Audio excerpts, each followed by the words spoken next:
Before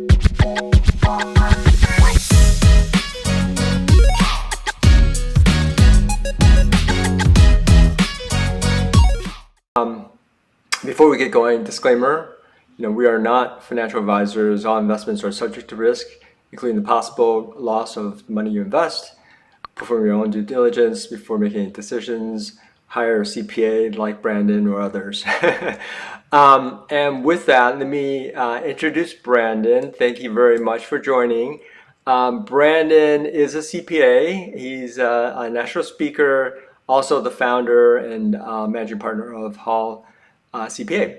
And Brandon works with real estate investors, syndicates, private equity funds, really to optimize tax positions in the accounting and business functions. He has been investing, and he has a number of units, 25 units, possibly even more, of multifamily, single family, or short-term rentals. His past experiences have been with PwC, Ernst Young, before founding his own firm, Hall CPA. I also worked with, and this dates me, Arthur Anderson before Anderson folded, so really dates me. So with that, Brandon, I'll let you take it away. All right. Thank you very much, John. Appreciate you inviting me here today to speak to everybody. So what we'll do is I'm going to run through a presentation, and I'm going to be just talking about the tax benefits of investing in real estate. If you've been investing for a long time, or if you've listened to our podcast, or if you've watched it, my other presentations, you might have kind of seen some of this already. So just bear with me. But we have. I think, how much time do we have? We have call it like an hour and 15, hour and 30. Hour 15. Okay. So as we go along, since we do have some solid time here, feel free to drop questions in the chat as we go, and I will circle back to them towards the end of this presentation. So let me get rocking and rolling. Let me get my little laser pointer. All right, here we go. So my name is Brandon. I founded Hall CPA back in 2015-16. We work with about 800 real estate clients across the United States at this point. We were an Inc. 5000 member last year. Hopefully again this year, one of the fastest growing companies in the United States. A lot of that is from our digital marketing strategy, which is essentially just give it all away for free online. and a lot of people are able to take our stuff and DIY it. And a lot of people say, you know what, that's kind of confusing, and you guys sound like domain experts, so we're going to come just work with you. And that's kind of been our strategy. So it's been a lot of fun, very rewarding. We have a team of 42 people in the United States. We have 20 offshore between the Philippines and India. So kind of turning into a relatively sizable operation at this point. And we provide tax strategy services, tax preparation services, and accounting services to real estate investors at every part of their journey. So it's been kind of an interesting thing. I didn't intend to structure the firm this way, but we have clients that are at the very beginning of their journey and they're trying to buy their first rental. And we have clients that are at the end of their journey with, and I kid you not, like 9-figure net worths. We have a couple very large private equity funds that are 9 and 10 figures and where they're outsourced CFO. So it's kind of turned into this unique thing where even though we're a relatively small CPA firm with 42 US based people, we can still scale with clients up to literally 9 and 10 figures of value, which is really neat. And not something that you really find in the marketplace. And again, wasn't something that I really intended, sort of just started to happen. And now it's become a little bit of a competitive advantage for us because we can scale with you throughout your entire real estate journey. So let's start with the benefits of investing in real estate. Now we've got a few benefits, right? We got cash flow, we have appreciation. Real estate goes up over time in most of the time. It's an inflation hedge, right? You lock in debt at today's rates. I guess today's rates aren't that great, but if you locked in debt, 12, 24 months ago, fixed rate 30 years, you've got payments at a 3-4% rate that you can stick with for 30 years. So it doesn't matter if rates go up. It doesn't matter if we have crazy inflation. You still have your same payments. And the nice thing about that is that your income goes up over time, the asset values rise over time, but your fixed payments stay the same. So they essentially get cheaper on a real dollar basis. So it's a good inflation hedge. Then we have leveraged returns, which is great in up markets, not so great in down markets, right? So leverage returns help us grow faster. I can put $20,000 down on a $100,000 home. If that $100,000 home increases 2% to $102,000, well, now I've made an additional $2,000 of equity on my $20,000 investment. So I've actually made a 10% return on my equity. So it can accelerate my returns, but it can also accelerate my losses in down markets. So you got to be careful there. But the fourth big one is tax sheltered profits. And that's what we're going to be talking about for the rest of this presentation.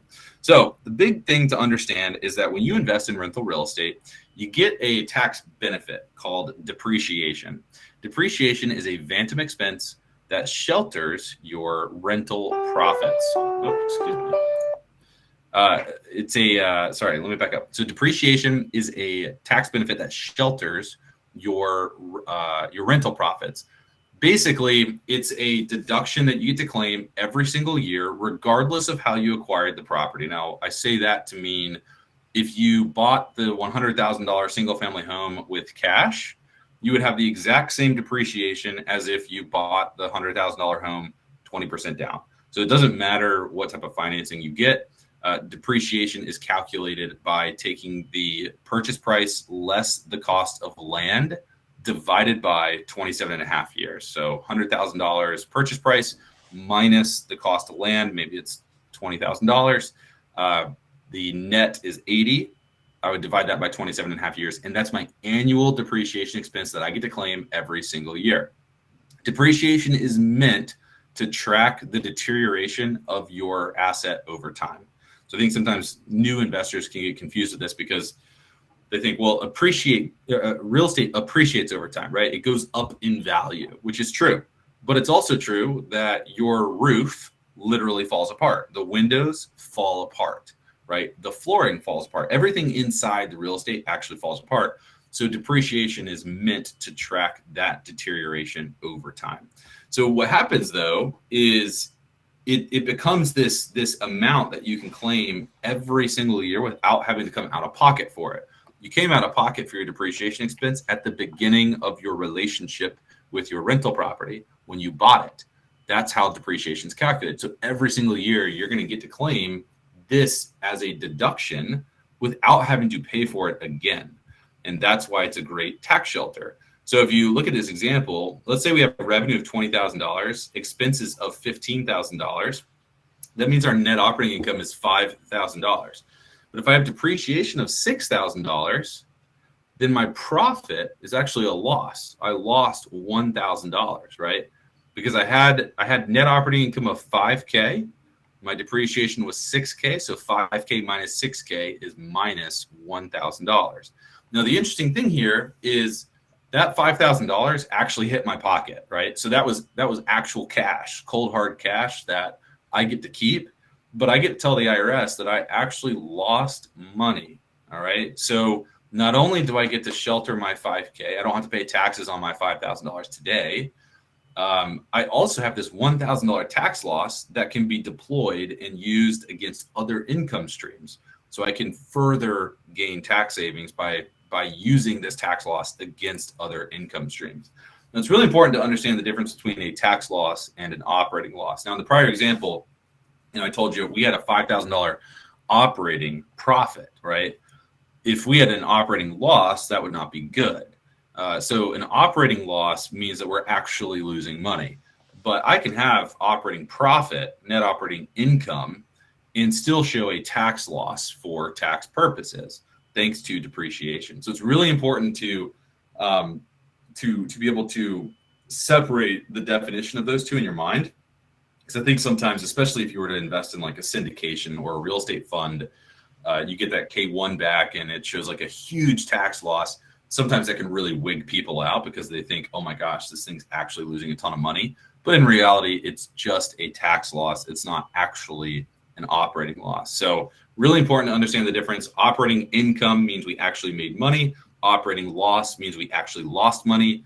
A tax loss does not mean we lost money, especially when you factor in that depreciation expense. Now, like I said, we've got that extra $1,000 tax loss, and that can translate into tax benefits, assuming that we can use that tax loss to offset other income. So, you know, in a macro perspective, or from a macro perspective, we're now talking about we are sheltering our income from our rental real estate. We are also potentially able to shelter other income thanks to the tax loss that this rental real estate creates. But in order to use that tax loss against other income streams, I have to understand the passive activity loss rules. And this is where it gets a little complicated. So I'm going to stay high level. These slides are relatively high level. But if you invest in rental real estate, sometimes, well, let me back up. If you invest in rental real estate, you will learn about the passive activity loss rules one way or the other. Now, the interesting thing is that everybody on this call, everybody in the United States is subject to the passive activity loss rules, but we often don't learn about them until we invest in rental real estate. Because what happens is I'll buy that rental, I'll get that $1,000 tax loss, and then I'll be all excited because I get to use the $1,000 tax loss against my W-2 income, only to find out that I can't. Right. So I'll prepare my taxes. My CPA will prepare my taxes. And then they'll say, hey, that $1,000 tax loss that you had from your rentals, that's getting suspended and carried forward into future years. You cannot use it to offset your W-2 income. And then you get frustrated because you go, well, what's the point? I'm not getting any tax benefits. Now, you're still getting tax benefits because you're still offsetting that $5,000 of net operating income. Right. So let's not forget that fact. You still get tax benefits, but it would be great to be able to use that $1,000 tax loss to offset my W-2 income or my other income. So in order to do that, I have to understand the passive activity loss rules. In 1986, Congress added Section 469 to the Internal Revenue Code.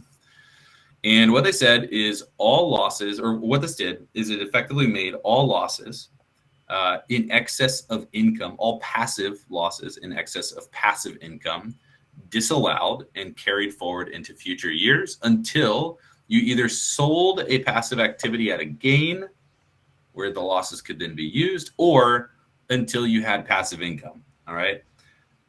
So these rules basically created two worlds. It was the passive activity world and the non-passive activity world. And in the passive activity world, they put all of my passive activity, or they put rental real estate. So that goes into my passive bucket. And then they also put any trade or business that I do not materially participate in. Now, I know I'm throwing a lot of words at you, but hang in there. So all rentals and any trade or business that I don't materially participate in, that goes into my passive bucket. In my non-passive bucket is my W-2 income and my business income that I do materially participate in, right? So like I run my CPA firm. Well, I am materially participating in my CPA firm because I'm there every day. I make decisions every day. I work every day in my business. That is a non-passive activity, just like your W-2 job is. And ironically, they also say capital gains on stock sales are non-passive activities. Interest income is non-passive. Dividends is non-passive. Now that sounds weird, but that's the way the code is written. So basically, rentals are passive and everything else is non-passive, with the one exception that if you do invest in trades or businesses as an equity partner, not corporations, we're talking like LLCs and S corporations, not C corporations. But if you invest in businesses as an equity partner and you don't make decisions, you don't actively participate, that could be a passive activity too. An example I like to give is if I invest $100,000 into my local hair salon, and they're going to use that hair salon or that 100K to expand their locations, I get a little equity stake and they give me a share of the profits. The profits coming back to me would be passive because I'm not participating. I'm not materially participating in that activity. I just gave them capital to use to expand. So that those profits coming back, those would go into the passive bucket. And those could be used to offset like rental losses. So I could use my rental losses to offset that type of passive income. So the important thing to understand is that these rules enacted in 1986 created essentially two separate worlds, two separate buckets of income, your passive income bucket and your non-passive income bucket. And all of your W-2 income goes into the non-passive bucket. because it goes into the non-passive bucket, it can't be used to, you can't use your passive losses, which are in your passive bucket, to offset your W-2 income because it's in your non-passive bucket. It's a completely separate world. So you have to understand how these rules work to then understand how to get around these rules, right? Because you can get around these rules. You can jump your rental out of that passive bucket and put it into the non-passive bucket. And if you can do that, then you could use your $1,000 loss to offset your W-2 income and your business income. But you have to know how to get around these rules. And we'll talk a little bit about that in a little bit. But the reason that these rules were enacted in 1986 is because before these rules, rich people would buy rental real estate, use depreciation to create tax losses, and then they would use those tax losses to offset their W-2 income. So these rules were put into place to prevent that from happening. And that's an important piece of context for you to understand. All right. So I kind of already...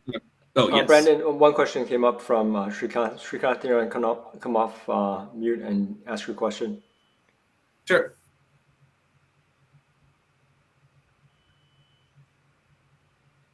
And I was doing that.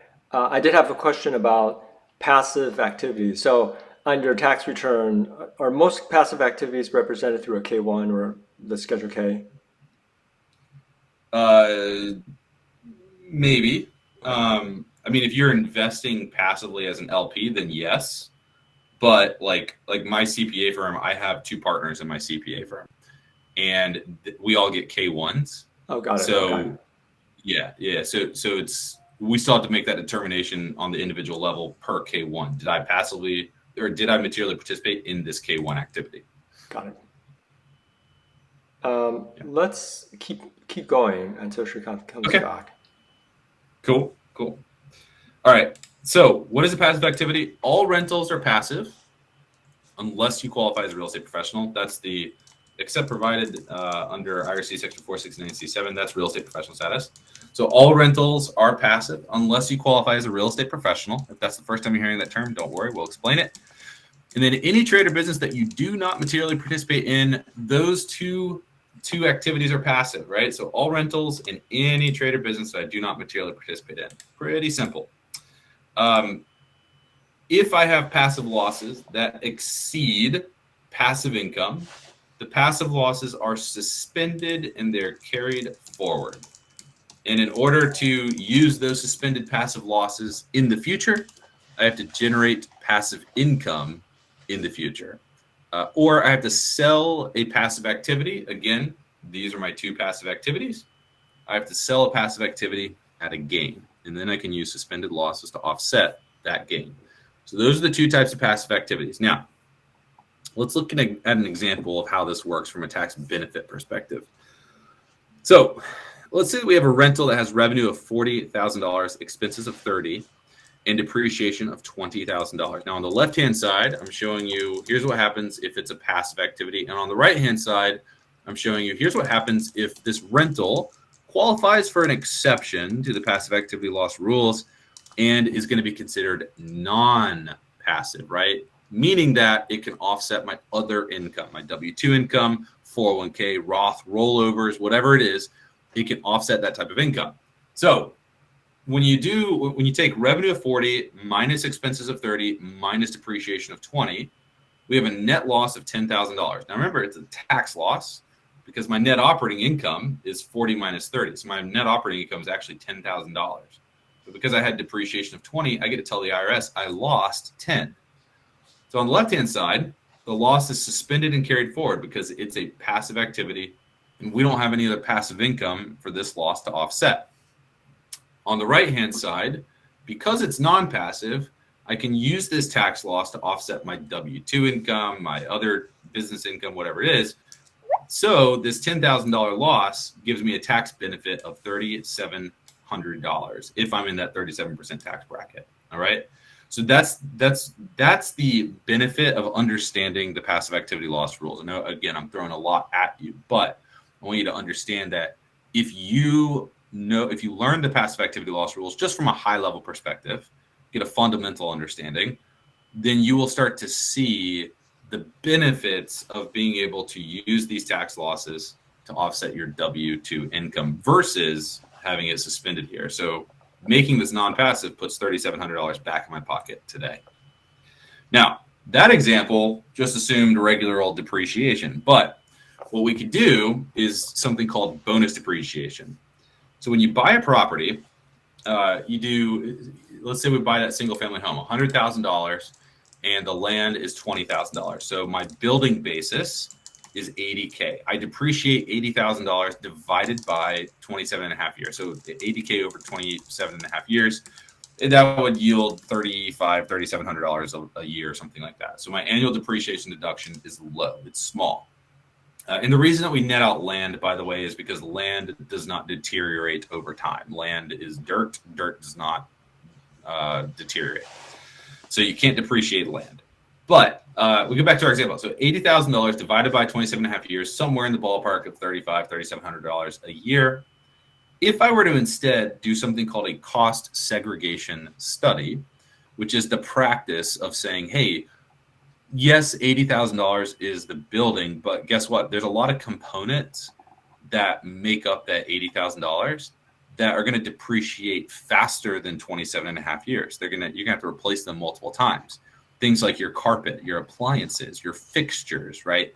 There's different things in there that can get assigned depreciation lives of 5, 7, and 15 years rather than everything being depreciated over 27 and a half years.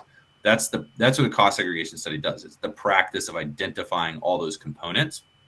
So if you go through that process, then you'll end up with maybe $20,000 being allocated to components that have a 5, 7, and 15 year useful life.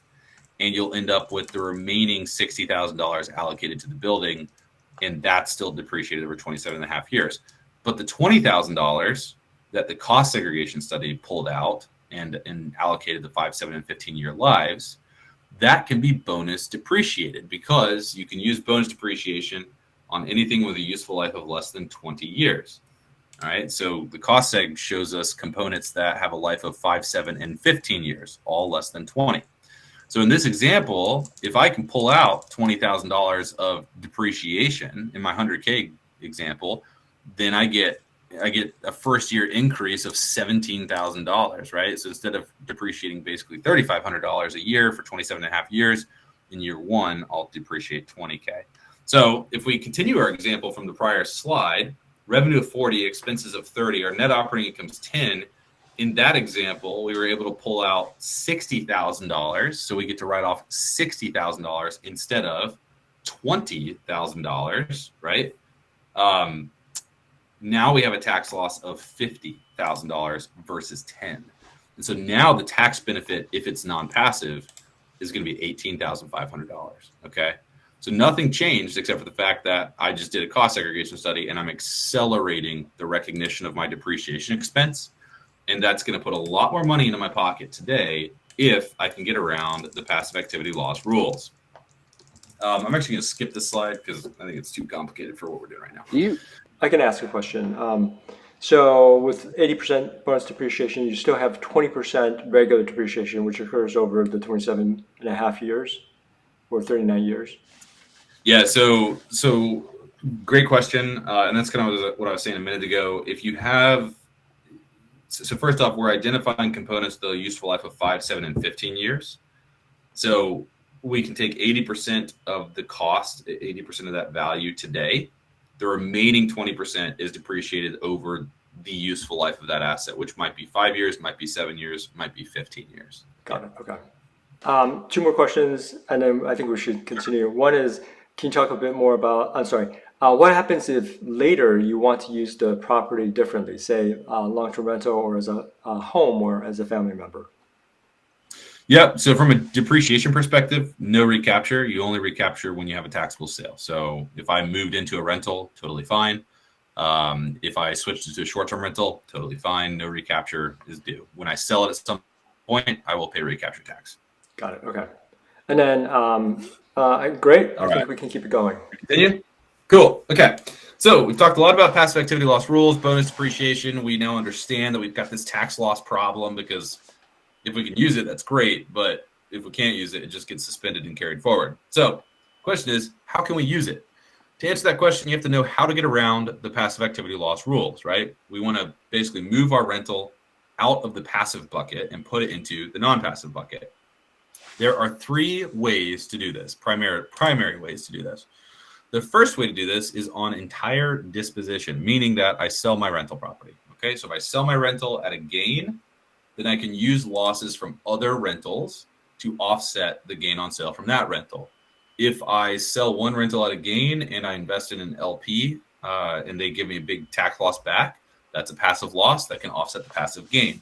This is actually a place where a lot of CPAs get confused, and CPAs that don't do like real estate tax planning all the time will tell their clients, no, the gain on sale from rental A cannot be offset by the loss on rental B or by your syndication K1 investment that you made, which is not true. You can use losses from one passive activity to offset losses or to offset income or gain on sale from another passive activity. It's very important to understand that fact. And I talk about that netting effect in our various online communities that we have. But you're looking at Form 8582. It's one of the most important forms that any real estate investor has in their tax returns. It's more important than your 1040, Schedule E, everything.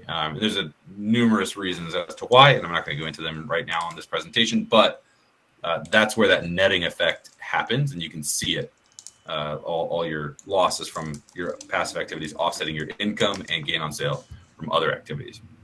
Another way to get around the passive activity loss rule, I know I say here earn less than 100K, 150K, but really it's earn less than $100,000. If you earn less than $100,000, you can claim up to a $25,000 passive loss allowance. You really don't have to do anything if you earn less than $100,000. You just have to actively participate, meaning you got to make management decisions, but you can have a property manager running your rental.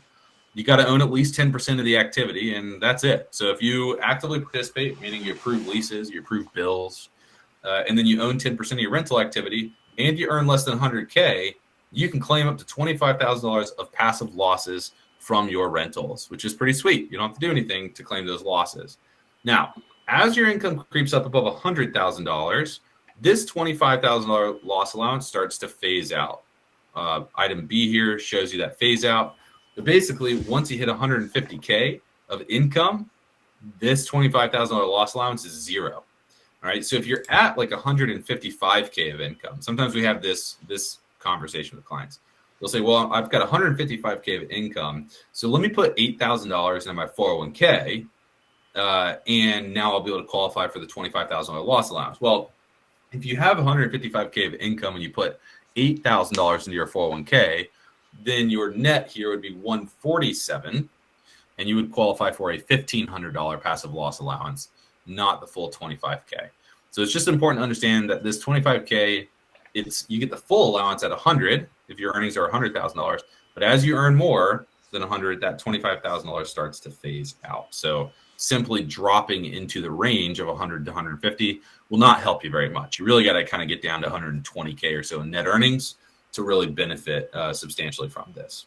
The third way to get around the passive activity loss rules is to qualify as a real estate professional, which we're going to spend some time talking about next. And then there's a bonus, and that is where did that go? That's the short-term rental exception, which we will also touch on briefly. So real estate professional status. This allows you to overcome the presumption that your rentals are passive, but simply qualifying as a real estate professional means nothing. You still have to materially participate in your activity. Now, we're going to go over what all this means. We're going to go over the tests to qualify as a real estate professional and material participation. But the important thing to understand here, to wrap your mind around this definition, is I could be a real estate professional, but it doesn't mean that my rentals are non-passive. My rentals are still passive unless I specifically work on my rentals, okay? So I can be a real estate professional if I'm a real estate developer. Maybe I'm developing full-time. Maybe I'm flipping properties full-time. Maybe I'm wholesaling deals full-time. Maybe I'm a real estate agent, right? All of those things will help me qualify as a real estate professional. But if I don't go and materially participate in my rental properties, they are still passive. We have clients that think that, well, I'm a full-time builder. I'm a full-time real estate broker. So I don't need to worry about all this stuff. And they're partly right. They don't need to worry about this. They don't need to worry about qualifying as a real estate professional. But if they forget to personally work on their rentals will still be passive. So really important to understand that qualifying as a real estate professional simply allows you the opportunity to make your rentals non-passive and finally get them into that non-passive bucket so that you can cost seg and bonus depreciate them and use the tax losses to offset your regular income. So to qualify as a real estate professional, you got to spend 750 service hours in a real property trade or business in which you materially participate. So 750 hours, about 15 hours a week. You got to spend more than one half your service time in a real property trade or business in which you materially participate. Now, what does this mean? You got to spend more time in real estate than you do anywhere else. So we're all Amazon employees here. I mean, I'm not, but all you guys are Amazon employees. Most of you are. If you're working at Amazon full time, you're not going to be able to meet this test. You got to spend more time in real estate than you do at Amazon. All right. This kicks out everybody with a full-time job. Now, there have been people that have tried to convince the IRS that they spent more time in real estate than they did at their full-time jobs. Every single one of them has lost in tax court. So I'm an optimist, eternal optimist. I believe somebody one day will successfully convince the IRS and tax court that they spent more time working in real estate than they did their full-time job, but it hasn't happened yet, and I would not want to test that with our clients. So if you work a full-time job, you're not going to be able to qualify, but your spouse could qualify if your spouse is not working a full-time job. And if your spouse qualifies, then on your jointly filed tax return, you have a real estate professional status tax return. All right, so you can still get around it and qualify as a real estate professional, even if you are working a full-time job. And a lot of our clients do that. All right, so 750 hours, right? More time in real estate than anywhere else. Well, the next question is, what hours count towards real estate professional status? And I like to start this by saying what hours don't count. It's a little bit easier to talk about. So hours that don't count are investor hours. What are investor hours? These are hours that any investor would spend to make sure that their real estate investments are sound, are solid, are making a return, right? So time spent studying, reviewing, monitoring financial statements, paying bills, doing bookkeeping, filing tax returns, coordinating with closing attorneys and mortgage brokers and real estate agents. Those are all things that any investor would do. So this time is not going to count for real estate professional status unless you are managing the day-to-day of the property, meaning you don't have a property manager after you close. So you're going to run that rental DIY. You're going to do it yourself. If you do that, then your investor hours do count. Okay. So it's like this cool thing where investor hours normally don't count, but if you DIY it, they do count. So this moves a lot of our clients into DIYing a few of their properties so that they can count all of their investor hours towards real estate professional status. Anytime in this presentation that you see italicized letters, that means that it's a tax court case. Okay, so I like to back up my statements with real proof, authority, so that you know that I'm not giving you a bunch of fluff. All right, so the other time that does not count, education and research hours do not count. There's two tax court cases there. Now, the reason that these two types of times don't count is because you're not actually making the property do anything, right? The property is not going to increase rent collections or reduce bill payments, become more effective or efficient thanks to your education and research time. Now, you might be able to argue that one way or the other, which is true, but in general, it's not going to happen. Same thing of being here on this presentation. This is not a real estate professional status hour that you get to log, because listening to this tax presentation is not going to help you collect rents next month, right? You're going to collect rents next month, even if you never attended this conversation. Same thing with investor networking sessions and conferences that you might go to. It's not going to help you collect rents next month. You're still going to collect rents. You're still going to pay those bills. So research time, education time does not count. And this is always a bummer when I give these presentations. People are like, "Oh, I spend a lot of time," right? Yeah, I mean, everybody does. You got to be educated. You got to do your research. But if you think about it, one, there's no way to really verify it. So it would kind of just open up a Pandora box of like, what type of research time counts, what type of education time counts, and how do we know that they actually did it?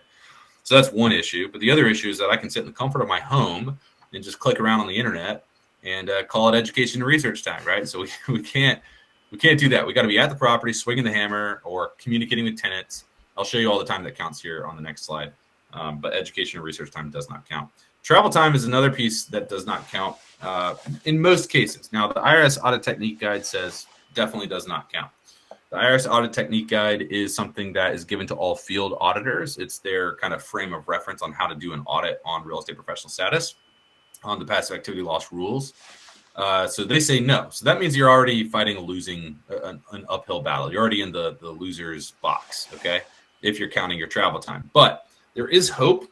In this tax court case, Lay versus Commissioner, the tax court ruled that the travel time did count for the taxpayer. Now, the interesting thing about this one was that all the rentals were local to the taxpayer.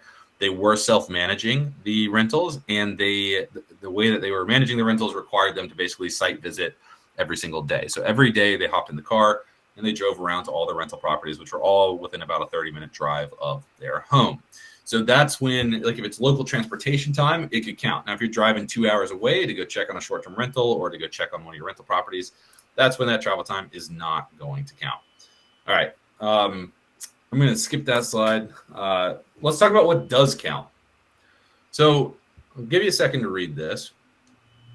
And what I want to kind of point out here is that this all looks like time that would be considered property management time, right? So if you think about it, if I buy a rental and I give it to the property manager to manage, well, the property manager is the real estate professional, not me, right? Managing my property manager is not time that counts towards real estate professional status, no matter who tells you that. And I know that I've got a bullet point here, right here, that says it does, and I'll explain that. But simply supervising or managing my property manager is not going to count. But my property manager, they're the ones that's swinging the hammer. They're the ones that's communicating with the tenant. So they are the real estate professionals, right? That makes sense. So if I want to be a real estate professional, I should probably self-manage my rentals. Now, I do have supervising a property manager here. So let's talk about that. If you have, 5 rentals and they're all out of state, and you talk to your property manager once a month for a status update, that is not going to count as real estate professional status hours, even though that is supervising a property manager. When I say supervising a property manager, I mean you are basically managing your portfolios full time because it's so expansive, and you have a bunch of different property managers in a bunch of different locations and states that you have to keep tabs on. That is a completely different situation, and that would be something where we would feel comfortable saying, yeah, supervising a property manager is still counting as real estate professional status. So this is not for somebody that's like got 1 or 2 or 3 rentals out of state. This is going to be somebody that's got a pretty expansive portfolio, and it takes them a significant amount of time to track it all and manage it all. One other question, and then I think we should move on. Mehua had a question. Does a spouse need to be on title to be considered as a real estate professional? Good question. No. As long as you're filing a joint tax return, no, spouse does not have to be on title. Okay, great. Thanks. All right, let's keep rolling. One big thing here is when we talk to different investor groups and stuff, there's always people that are like, well, I'll figure out a way to kind of finagle it, and make it happen.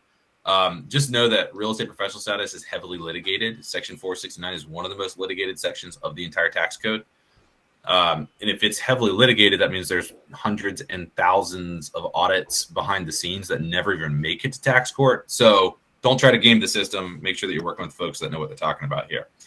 I'm going to skip this slide, but it is in your handout. Again, this is just 758 hours and more time in real property trades or businesses to qualify as a real estate professional.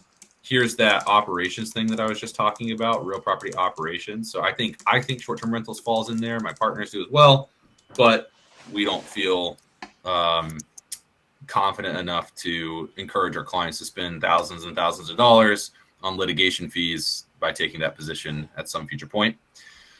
All right, so now let's talk about material participation, right? So we said you got to qualify as a real estate professional, and then you also got to materially participate in your rentals.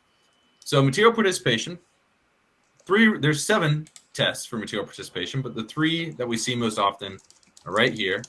You participate more than 500 hours in your activity. Your participation is substantially all, meaning that I buy a rental local to me, and I do literally everything myself. I don't hire any help. I don't hire any contract labor, nothing. I do it all myself. If I do that, I could reasonably take the position that even though I spent 30, 40, 50, 60 hours on that rental activity, I did everything. So my participation is substantially all the participation. Boom, I am materially participating. And then the third one is to participate 100 hours and more than anyone else. So these are the three tests to materially participate. So again, I qualify as a real estate professional. I can do that through like real estate brokerage, property management. I can do it through landlording, however I get there. I qualify as a real estate professional, but my rentals are still passive unless I meet one of these three tests. So I still got to work on the rentals 100 hours more than anyone else, substantially all, or 500 hours of time. So for the purposes of material participation, spouses can combine their hours, but that's not the case for the real estate professional status test. Now, I don't want you to get confused by saying, one of your spouse can qualify as a real estate professional and then jointly you have a real estate professional status tax return. That's still true, but your spouse had to meet the two real estate professional status tests by themselves, right? So they have to do all 750 hours by themselves. They have to spend more time in real estate than their regular, whatever other income streams they got by themselves. But once they do that, now you can combine time for material participation purposes for these tests, okay? So here's an example of how this works. Let's say that your spouse is a real estate agent and they're doing it part-time. So they spend 1,000 hours being a real estate agent. They don't have any other jobs. They stay at home with the kids the rest of the time.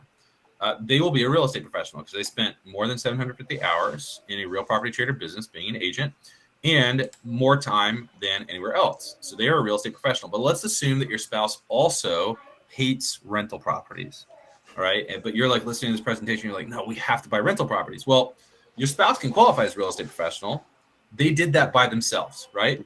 But you can hit the material participation thresholds by yourself because when we look at material participation, we're now looking at both spouses for these tests, okay? So you can combine your time. Your spouse could do 50 hours. You could do 50 hours. Your spouse could do 0. You could do 100, right? You can combine time for the purposes of material participation. This makes it substantially easier for short-term rental owners to achieve material participation because now you don't have to hit 100 hours by yourself. You can team up with your spouse to get it done.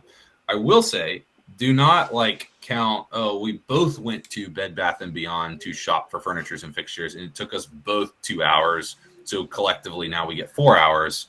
It doesn't work like that, right? So if you're both going to the same location, you're doing the same task, count one spouse's time, not both. Don't double up. But you can combine time for the purposes of material participation. All right. I'm going to skip this one too. Let's move on to the material participation test. Is it you have to meet one, or do you have to meet all the tests? Just one of the tests. Great question. Yeah, you only have to meet one. Okay, rentals that are not rentals. These are short-term rentals. All right, so you see down here, Airbnbs, VRBOs, etc. Now, I included this crazy citation here because this is where you find this definition.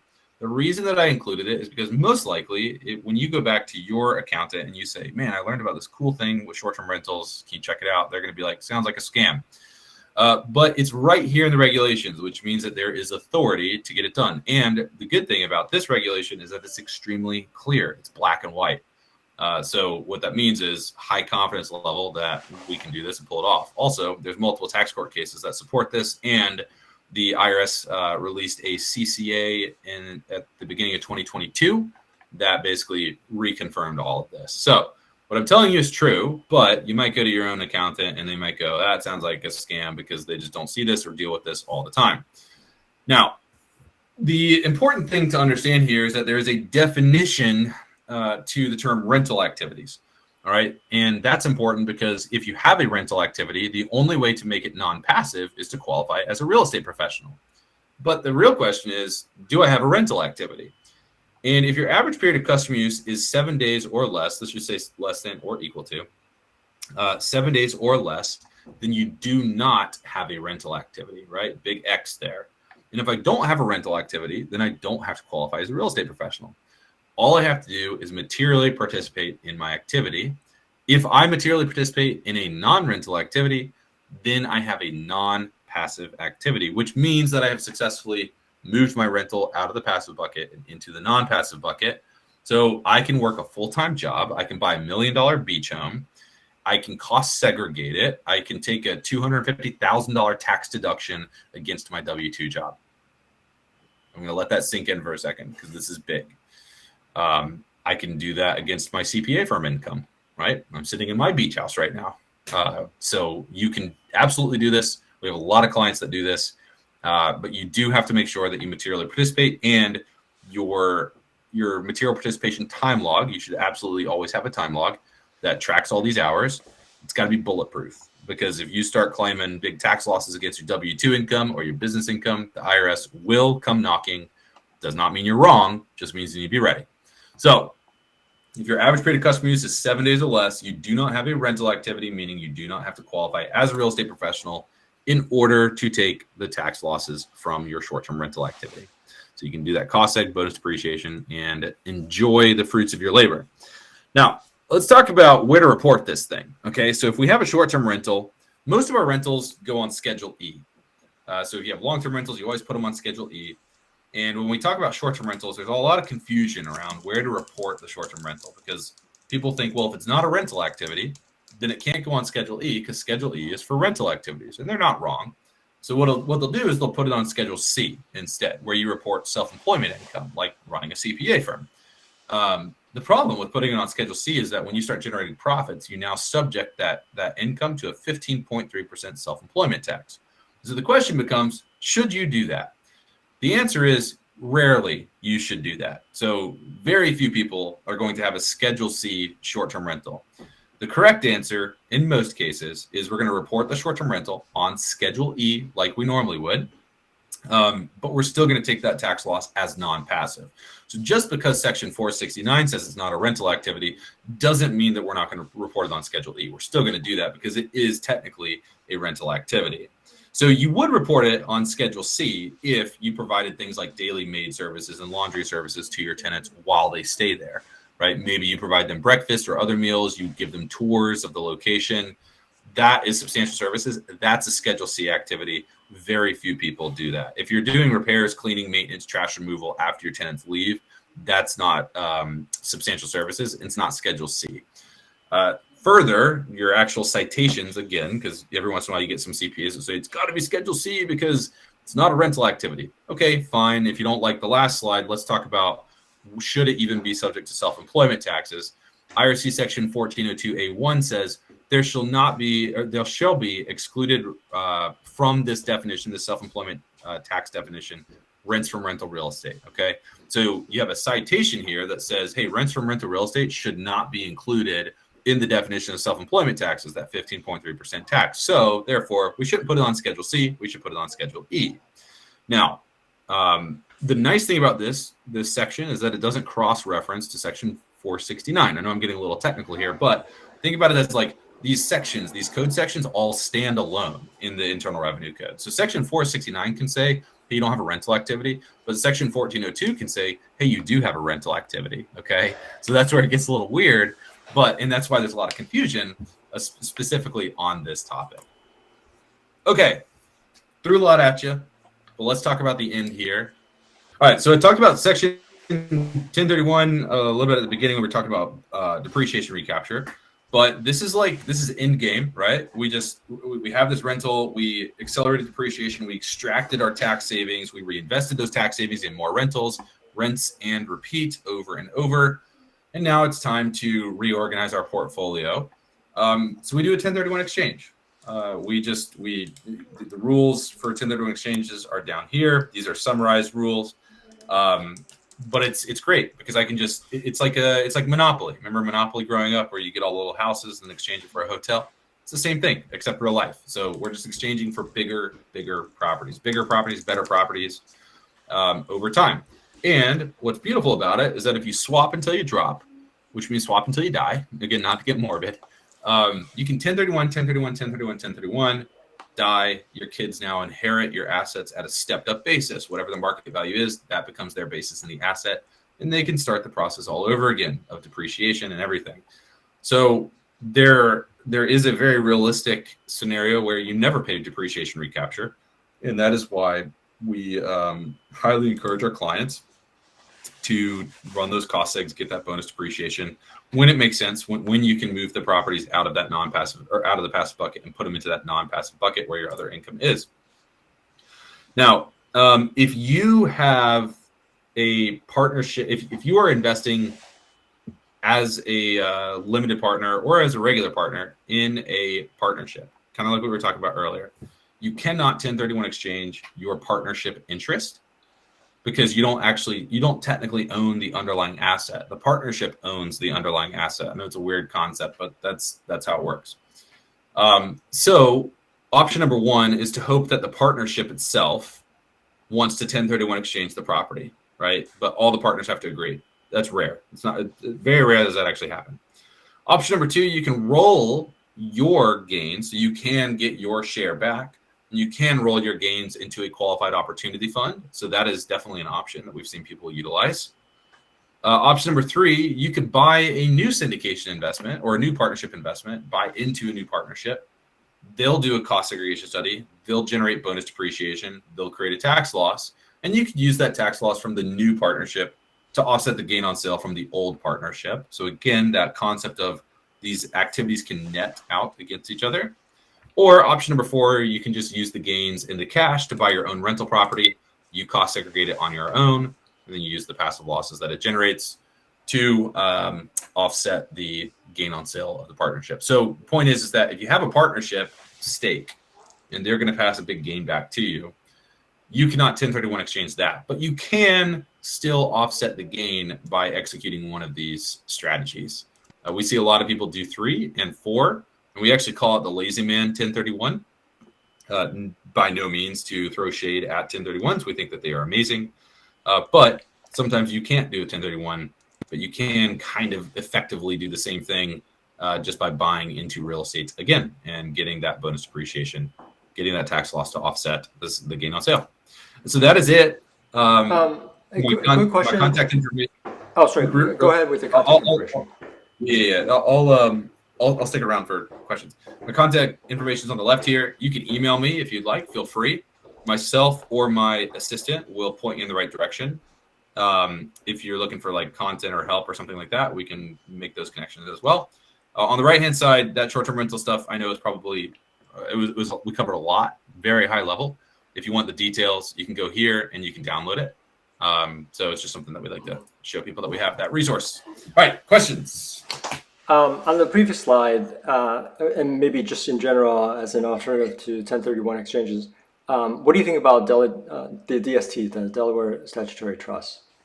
Yep, you can do that too. DSTs, TICs, yeah. So but that's still, it is in effect the same thing as doing a 1031 exchange without doing it. Yep. Okay. Great question. Questions from anyone? I know we covered quite a bit, and you guys asked really good questions. Normally it's like really high level and we just kind of breeze through it, but this one, yeah, we got kind of in the weeds. So yeah, I guess sorry and maybe not sorry. Hey, Brandon, you spoke about your podcast. Do you want to talk a little bit more about that? Yeah. We have a podcast. I think it's like ranked, like I was looking at it recently. It's like 150 in all the business podcasts in the world, wow, which is cool. Yeah, we've got about 30,000 downloads a month.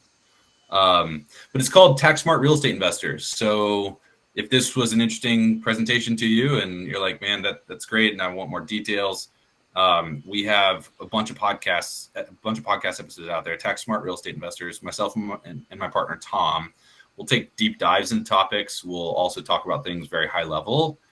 So we kind of like hit best of both worlds. And then we bring some people on from time to time to kind of talk about what they're doing in their portfolio and stuff like that. We're actually next week, which I think would release 2 weeks from now, we are bringing on a big syndicator sponsor to talk about what they're seeing with other sponsors who got into sponsorship over the past like couple of years.